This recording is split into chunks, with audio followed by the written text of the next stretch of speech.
Salve galera do YouTube, aqui fala com vocês, é o Léo.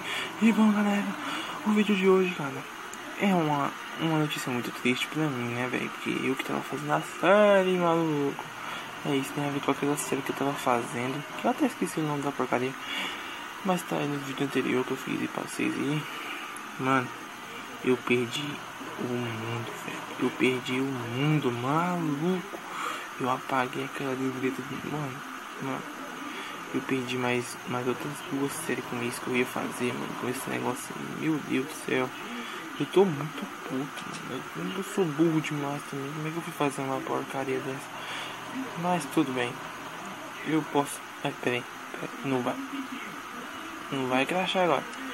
Então. Como é que eu perdi esses dois mundos? Dois mundos não, foi uns 3 ou 4 mundos que eu tinha lá. Peguei e perdi. Não, mas tá de boa. Nós estamos aqui neste outro mundo que está bugado pra caramba. Esse outro mundo aqui que a gente pode fazer até uma série se vocês quiserem, tá ligado? Aqui ó, mundo do caça é mó top. Eu vou matar aquela aranha porque eu tô com muita raiva dela e morre. Eu fiz a flecha com tanto carinho pra matar você. Nossa, que burro, cara, meu Deus do céu. Tá de boa, vai. Vamos começar aqui, maluco. Tá, foda-se, foda-se. E aqui tá ficando escurinho já, né?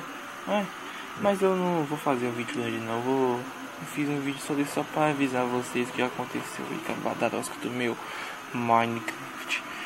Deu essa bugada aí, mas tudo bem. Vamos começar essa série agora que vai chamar Minecraft o Explorador.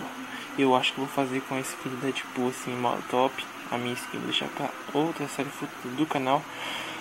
E foi isso, valeu. Se vocês gostou do vídeo, deixem o like aí, avaliem o vídeo aí.